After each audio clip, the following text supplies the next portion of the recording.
Hello students. So today we are going to discuss a very interesting topic which relates to the sexual offences against the women and that are punishable under the Indian Penal Code. Now the thing is कि आप लोगों को ये पता है that sexual offences is a very serious crime जो कि एक किसी भी लेडी या फिर even for that matter males या फिर ट्रांसजेंडर्स के साथ कमिट किया जाता है. नाउ द थिंग इज कि आपका जो इंडियन पीनल कोड है ये 1860 में आपके पास आया था. उस टाइम पे there were certain offences which were mentioned over there. And क्योंकि आज के लेक्चर में हम ये अंडरस्टैंड करेंगे कि किस तरीके से we have come a long way. We started with the British era that gave us the Indian Penal Code. उसके बाद हम लोगों ने बहुत सारी अमेंडमेंट्स करी, specially after the 16th December gang rape case, and eventually in 2018 another amendment was made. और अब जो लेटेस्ट आपका भारतीय न्याय संहिता आया है उसमें भी अब हम काफ़ी चेंजेस नोटिस कर रहे हैं. So step by step we'll understand कि किस तरीके से आपको सेक्सुअल ऑफेंसेस को लेके चेंजेस मिले हैं. बट पहले ये अंडरस्टैंड करना पड़ेगा हम लोगों को कि सेक्सुअल ऑफेंसेस सिर्फ एक नाम है जिसके अंदर बहुत सारी चीज़ें इंक्लूडेड है. और वो अंडरस्टैंड करने के लिए हम लोगों को आईपीसी की थोड़ी इन डेप्थ नॉलेज में जाना पड़ता है. अब देखो, एक फीमेल है. सबसे पहले आपका ये अंडरस्टैंड करना बहुत ज़रूरी है कि फीमेल एक जेंडर और सेक्स के साथ रिलेट किया जाता है, लेकिन बहुत ज़्यादा फर्क है इन दोनों टर्म्स में. When I use the word sex, that is something which is relating to the biological attribute of any person. So यही रीज़न है कि जब हम आर्टिकल 15 ऑफ द कॉन्स्टिट्यूशन भी पढ़ते हैं तो उसमें भी ये बात लिखी गई है कि डिस्क्रिमिनेशन कभी भी अलाउ नहीं करना on the basis of gender, caste, sex, ये सब चीज़ें. But when I use the word gender, तो जेंडर हमेशा बायोलॉजिकल एट्रीब्यूट नहीं होता. रादर जेंडर मीन्स कि ठीक है, मतलब you are born as a male but you don't relate to that gender, so probably you relate more to the female gender. So sex and gender में ये फर्क है कि सेक्स जो है वो बायोलॉजिकल एट्रीब्यूट है और जेंडर जो है वो आपका एक साइकोलॉजिकल या बिहेवियरल ये आपका एट्रीब्यूट होता है. सो ये फर्क हमने हमेशा याद रखना है. Now when I talk about the term sexual offences against the female, so अब ये जो टर्म है इस टर्म का रिलेशन सेक्स के साथ ज्यादा किया जाएगा बिकॉज फीमेल्स का बायोलॉजिकल एट्रीब्यूट होने की वजह से the offences are committed against them. And this is how, under the Indian Penal Code right now, the offences have been divided into various categories. अब जो एक सबसे कॉमन आप लोग बार बार सुनते हो, that is rape. But rape is not the only kind of sexual offence which is committed against a female. Rather, 354 section से हम स्टार्ट हो जाते हैं. 354A पढ़ते हैं, 354B पढ़ते हैं, 354C, 354D, and eventually we reach into 376A, 376AB, B, C, D, DA, DB and then E. और ये भी नहीं है, इसके बाद कुछ ऑफेंसेस मैरिज से रिलेटेड होते हैं. जैसे कि फॉर एग्जाम्पल आपके पास है 304B which is dowry death. Then you have 498A which is cruelty. And finally कुछ ऐसे ऑफेंसेस हैं जैसे कि जो जेंडर न्यूट्रल भी रहते हैं, bigamy, which is given under sections 494 and 495 of the IPC. But these are also the offences against the marriage only. Now, when I start with the first thing, अब IPC में जो सबसे पहला offence देखा जाता है एक फीमेल के लिए वो सेक्शन 354 में आता है. अब हमारी क्या आदत हो गई है कि हम 354 को हमेशा ऐसे बोल देते हैं that any offense which outrages the modesty of a woman वो 354 में punishable है. Any act, any gesture जिससे हम insult cause करते हैं, annoyance cause करते हैं. बट एक चीज जो हम भूल रहे हैं वो ये है कि 354 में दो बड़े इंपॉर्टेंट वर्ड्स यूज किए गए हैं और वो है क्रिमिनल फोर्स एंड असॉल्ट. यानी कि अगर एक फीमेल के साथ असॉल्ट किया जाता है, यानी कि उसे डराया जाता है, उसकी इंसल्ट की जाती है, उसे इंटीमिडेट किया जाता है, डराया गया है, तो वो असॉल्ट है, जो कि आप टॉर्ट्स में भी पढ़ते हो. आप लोगों ने टॉर्ट्स में असॉल्ट एंड बैटरी पढ़ा होगा. बैटरी को हम लोग क्रिमिनल लॉ में क्रिमिनल फोर्स कहते हैं. सो जब आप एक्चुअल फोर्स इन्फ्लिक्ट कर देते हो तब हम कहते हैं कि हाँ ठीक है, 354 में हमारा ऑफेंस पूरा कंप्लीट हो गया है. So under section 354, if anyone outrages the modesty of a female by an act, by a gesture, like for example, there is a groping incident, there is an incident where a man is masturbating in front of a female, so ये offenses 354 में आते हैं. तो 354 में एक offence होता था, and finally जो सेक्सुअल ऑफेंस हमें नजर आता था वो था 376 में, यानी कि रेप. लेकिन after the Nirbhaya gang rape case जो कि 16 दिसंबर 2012 में हुआ, which obviously shook the entire nation, उस एक रेप इंसिडेंट के बाद दिल्ली में काफी ज्यादा, या all around the country I would say, बहुत ज्यादा प्रोटेस्ट स्टार्ट हो गए. There was a widespread anger amongst the people. They were angry. They wanted to get justice for the female who eventually died. तो उस time पे एक 3-member committee बनाई गई under a former chief justice of supreme court of India, justice JS Verma.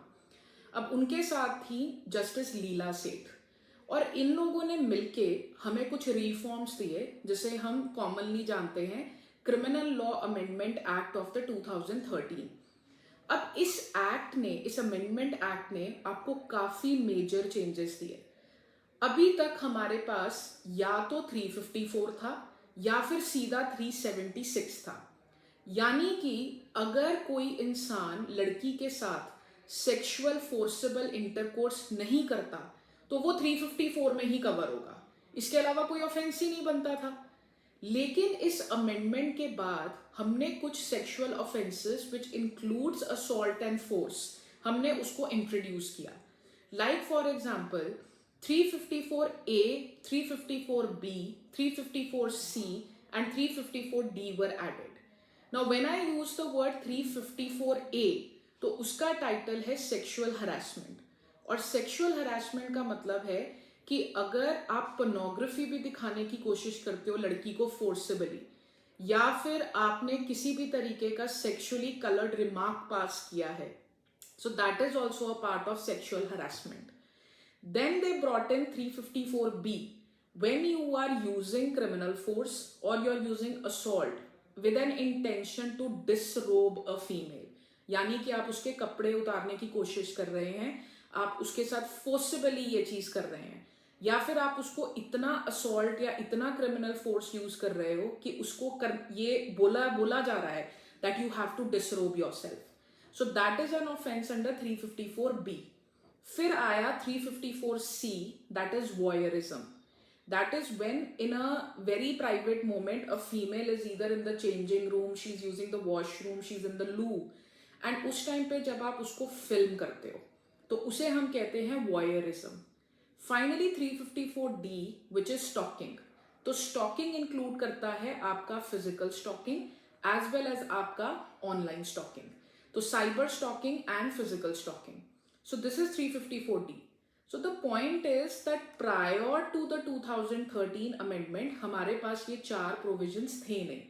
तो अगर एक female के साथ इनमें से कुछ भी होता था so ये सब के सब 354 में चले जाते थे. बट 354 की प्रॉब्लम बहुत बड़ी थी कि सजा काफी ज्यादा कम थी, लेकिन आज उसकी सजा 7 years तक एक्सटेंड हो सकती है. लेकिन there was a time when the imprisonment was very less. So there was a need and there was an urge for these criminal reforms, and that's why this one was added. इसके अलावा acid attacks बहुत ज़्यादा हमारे देश में बढ़ रहे थे, which again I would say it's a general neutral offense, but majorly it is seen कि females के साथ ज़्यादा देखा गया है. In the landmark judgment of Lakshmi versus Union of India, so आप लोगों ने दीपिका पादुकोण की छपाक मूवी देखी होगी, तो उसमें एसिड अटैक की बात हुई थी.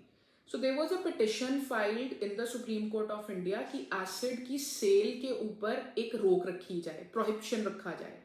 So इस केस के बाद कुछ गाइडलाइंस आए, कॉम्पनसेशन देने के लिए CRPC में प्रोविजंस आए, but other than that it was also made a punishable offence. और उसको हम कवर करते हैं in the chapter of grievous hurt.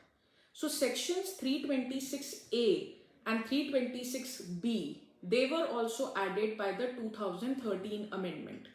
और इनके अकॉर्डिंगली अगर जरा सा भी अटेम्प्ट किया जाता है या फिर एसिड फेंक दिया गया है तो अब उसकी अबेटमेंट हो, उसका अटेम्प्ट हो, या एसिड फेंक दिया है यानी कि कमीशन भी कर दिया है. सो इन सारे सर्कमस्टांसेस में हम बोलेंगे that 326A and B attract होगा.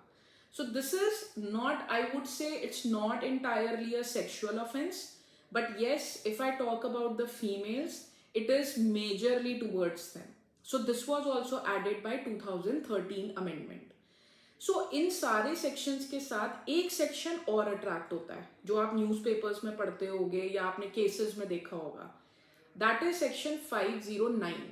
So 509 कहता है that when you are trying to cause insult, you are trying to cause annoyance or any kind of an intimidation to a female, जिससे वो डर जाती है, जिससे उसे ऐसा लगता है कि I am in danger, मेरे ऊपर डर है. क्योंकि असॉल्ट और फोर्स का सबसे बड़ा फर्क ही ये होता है कि असॉल्ट में आपने हाथ उठा दिया, डरा दिया, इंटिमिडेट कर दिया, लेकिन क्रिमिनल फोर्स में आपने एक्चुअली में थप्पड़ मार दिया. So this is the biggest difference that we have. So criminal intimidation. So your assault is of such a nature, your insult, your annoyance is such of nature that the girl or the female is really scared and intimidated. So 509 is yet another provision which is attracted अगर 354 से लेके 354D लगता है. So these are some of the sexual offenses. अभी problem क्या है कि IPC में सारे offenses scattered हैं. लाइक फॉर एग्जाम्पल 354 से लेके 354D जो है, it is covered under the chapter, sub chapter actually, of criminal force and assault. Then acid attack is covered under the chapter of grievous hurt. And finally the provisions relating to rape, they are covered under the sub chapter of sexual offences. अब ये सारे के सारे सब chapters जो हैं ये cover होते हैं एक कॉमन चैप्टर के साथ जिसका टाइटल है offences against the human body. So इस तरीके से ये स्कैटर्ड चल रहे हैं. 376 में रेप की पनिशमेंट है. So 375 defines the rape and 376 is giving you the punishment for rape. So उसमें आपको काफी सारे क्लॉजेस दिखते हैं. तो अब एक मिथ है लोगों के बीच में कि रेप की पनिशमेंट डेथ होती है, लेकिन 376 से लेके 376E तक डेथ नहीं मेंशन्ड है. Usually when there is a rape with murder and it is of rarest of rare category, that is the time कि हम लोग वहां पे डेथ पेनल्टी ग्रांट करते हैं. बट अगर आप 376 पढ़ेंगे, 376A, जब आप किसी भी फीमेल को डेथ कॉज कर देते हो या फिर आपने उसको एक परसिस्टेंट वेजिटेटिव स्टेट पे पहुंचा दिया है, तो परसिस्टेंट वेजिटेटिव स्टेट होता है that the female is in a state of coma. She cannot move, she cannot drink, eat on her own, maybe her mind is working but वो coma में है. तो ये लास्ट केस जो India में आया था that was the case of Aruna Shanbaug versus Union of India. तो एक नर्स को एक कंपाउंडर ने बहुत बुरी तरीके से मारकर फेंक दिया था and eventually she was in a vegetative state for almost 42 years.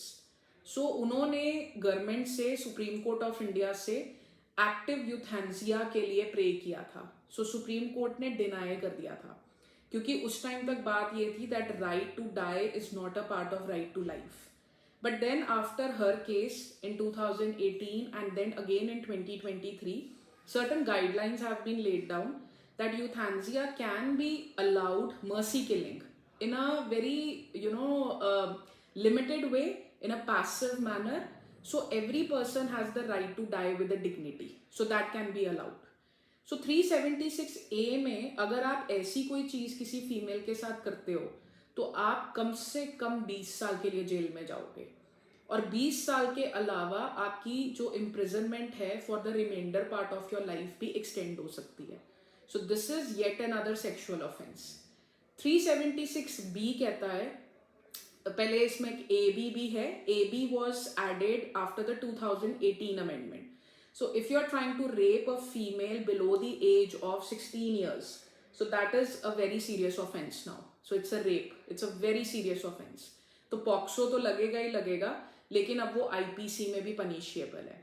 376B में अगर एक हस्बैंड अपनी वाइफ से सेपरेटेड है ड्यूरिंग द सेपरेशन, जैसे हिंदू मैरिज एक्ट में जुडिशियल सेपरेशन का कॉन्सेप्ट पढ़ते हैं, and at that time if the husband forces himself on the woman, his own wife, that is a rape. So this is the actually only kind of a marital rape which is punishable because the female was separated from you. And finally 376C, when anybody in a who's a person of authority, और आप उससे authoritative position में एक help के लिए गए हो, काम के लिए गए हो, और उसने आपके साथ रेप कर दिया. Like for example, a police officer is raping a female who had come to lodge an FIR. So that's a person in authority. 376D is gang rape, and then 376DA and DB. This is again punishable under, for more than 20 years and for the remainder part of your life. और ये दोनों sections भी add हुए थे after your amendment of 2018. तो gang rape on a girl below the age of 16 years and gang rape below the age of 12 years, ये काफ़ी serious offense है. And 376E, that is the repeated offenders. तो जो बार बार एक ही offence को repeat कर रहे हैं रेप का, या फिर रेप का किसी भी फॉर्म में, they are doing it again and again, so it's a more serious offence.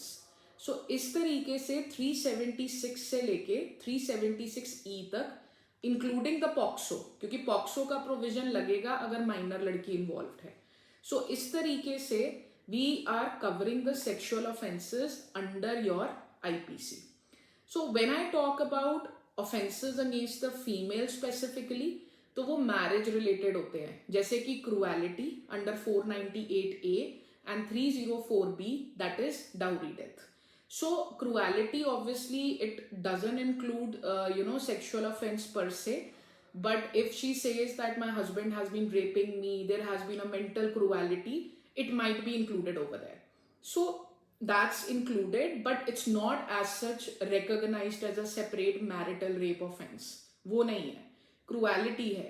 और cruelty सिर्फ लड़की के अगेंस्ट नहीं, अगर आपने लड़की के relatives के अगेंस्ट भी किया है तो वो भी एक punishable offense होता है. So now you know, so I'll just read out the sections again to you so that you know. 354, 354A, B, C and D. These are covered under the titled chapter offenses against the human body and the subchapter the use of assault and criminal force. Then we have acid attacks, 326A, 326B, again covered under the title chapter offenses against the human body and the subchapter the offenses of grievous hurt. Then we have the offenses against the human body, subchapter sexual offenses, which includes 376 to 376E.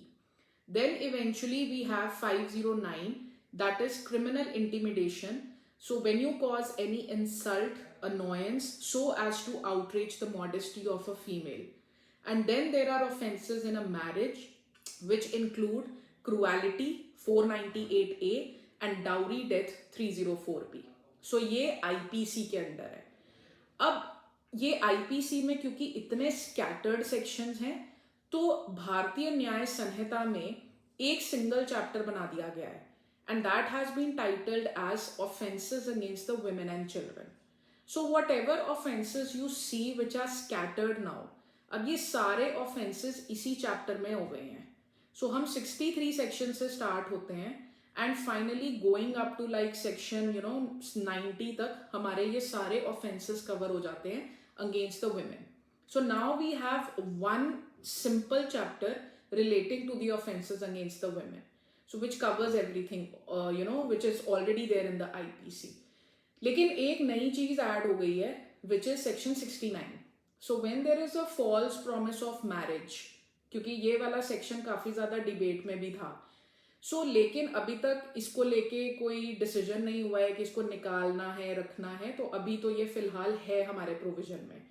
So 69 section कहता है कि अगर एक false promise of marriage कर दिया जाता है and उसके बाद लड़का बोलता है that he doesn't want to get married, so there has been an inducement, a false promise, so the female can now file a case.